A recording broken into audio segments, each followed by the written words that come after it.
महाभारत की कथा में द्रौपदी का चीरहरण एक ऐसा पल था जिसने पूरे युग को झंझोर कर रख दिया।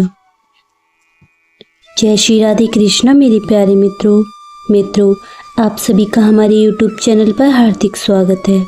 मित्रों, आज की वीडियो में हम आपको बताएंगे कि चीरहरण के बाद द्रौपदी कर्ण से मिलने क्यों गई थी।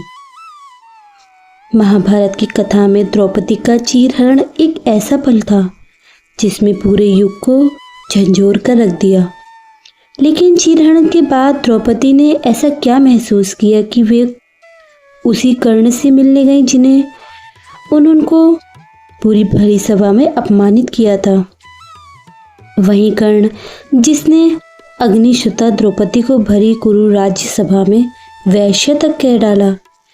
इतना सब कुछ हो जाने के बाद भी आखिर द्रौपदी कर्ण से मिलने अकेली उनके शिविर में क्यों गई थी, जानने के लिए इस वीडियो के अंत तक मित्रों बने रहिएगा। मित्रों, कौरवों की कुरुराज सभा जहाँ चारों तरफ सन्नाटा और मौन पसरा हुआ था, वो कुरुराज्य सभा जहाँ धर्मराज युधिष्ठिर ने द्रौपदी को दांव पर लगा दिया, वहाँ ना तो कोई धर्म बचा और ना ही कोई न्याय। वो कुरुराज सभा जहाँ एक नारी को भरी सभा में उसके चरित्र पर प्रश्न लगाकर उसे वस्तु बना दिया। क्या आप महसूस कर सकते हैं एक स्त्री के उस अपमान को, जब राजाओं और धर्मगुरुओं से भरी राजसभा में कोई उसकी रक्षा के लिए खड़ा नहीं हुआ। मित्रों, चीरहरण के समय द्रौपदी को घसीट कर कुरु राज्यसभा में लाया गया था।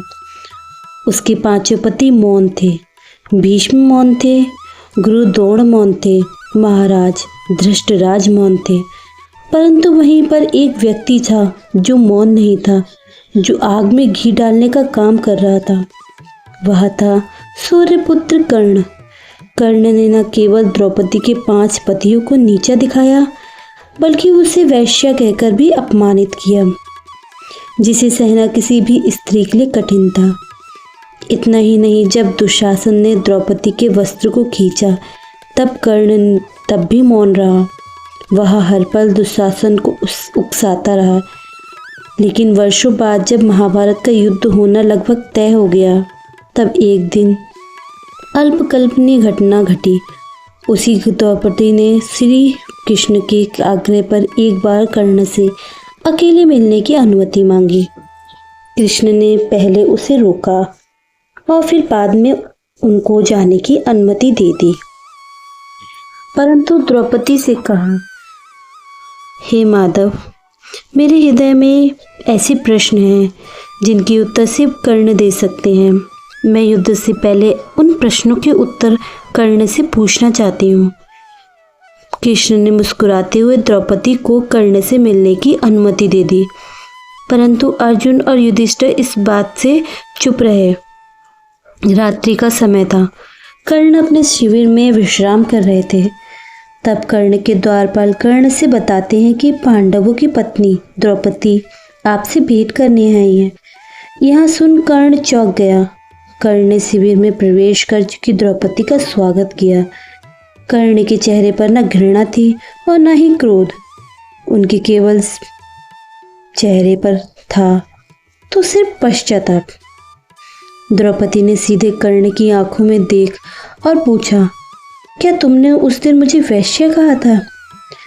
क्या स्त्री का मान इतना छोटा होता है? कर्ण का गला रुद्र गया और उसने कहा, द्रौपदी, उस दिन तुमने मेरे आत्मसम्मान को ठुकराया ना होता तो शायद मैं इन शब्दों को तुम्हारे से कभी नहीं कहता। मैं आज भी वह अपमान भूला नहीं।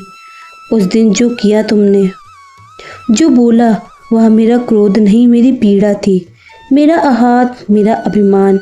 यह सुन द्रौपदी ने कर्ण से पूछा, कर्ण, अगर मैं उस दिन स्वयंवर में तुम्हें नहीं ठुकराती तो क्या आज सब कुछ अलग होता? कर्ण की आंखें भर आई। उसने कहा, हाँ, शायद यहाँ युद्ध भी नहीं होता। शायद मैं कभी अधर्म के पक्ष पर ना जाता। शायद तुम मेरी पत्नी होती और मैं वहाँ होता जो तुम्हारे सम्मान की रक्षा करता। द्रौपदी मौन रही। फिर उन्होंने एक और प्रश्न पूछा, क्या अब भी मैं तुमसे नज़र मिला रही हूँ? तुम मुझे उसी नज़र से देख रहे हो? कर्ण ने उत्तर दिया, नहीं, अब मैं अपराधी हूँ। अब मैं तुम्हें अपराध की नज़र से देखता हूँ। हे द्रौपदी, मैंने तुम्हें जितना अपमानित किया उतनी ही मेरी आत्मा जल रही है।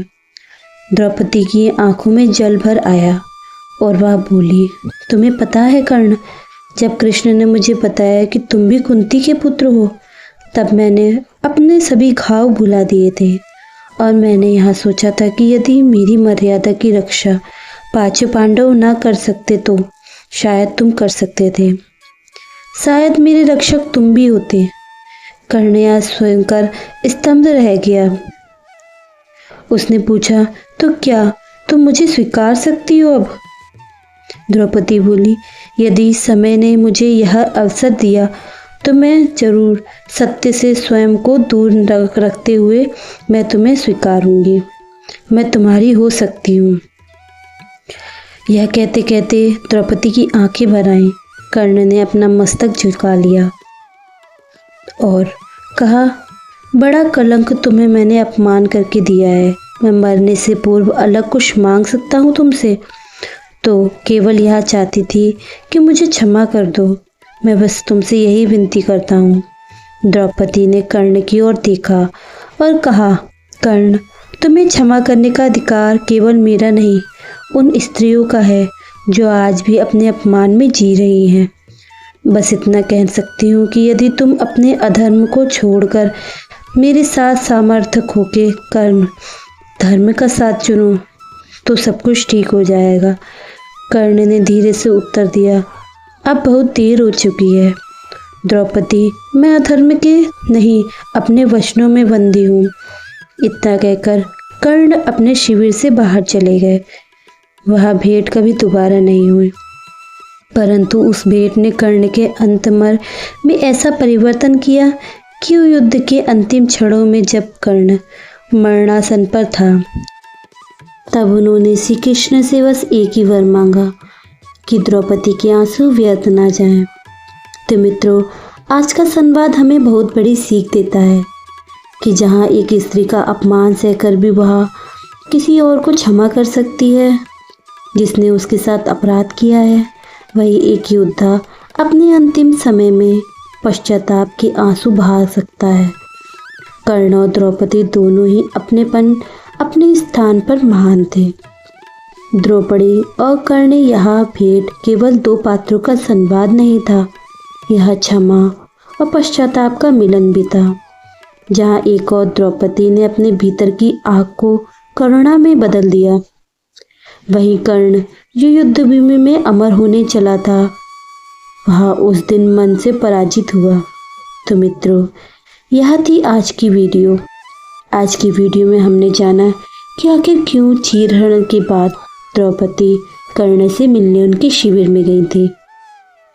मित्रों, आप सभी से मेरी एक विनती है कि अब आप सभी अगर मेरे चैनल पर पहली बार आए हैं तो कृपया करके मेरे चैनल को सब्सक्राइब करके बेल आइकन बटन को ज़रूर दबा दें ताकि हमारी आने वाली हर एक वीडियो आप सभी को सबसे पहले मिले। तो चलिए मित्रों, अब हम मिलते हैं अगली वीडियो में। आप सभी पे अपनी कृपा दृष्टि और अपना आशीर्वाद हमारी लाडो रानी राधा रानी बनाकर रखें। जय श्री राधे कृष्णा। हर हर महादेव।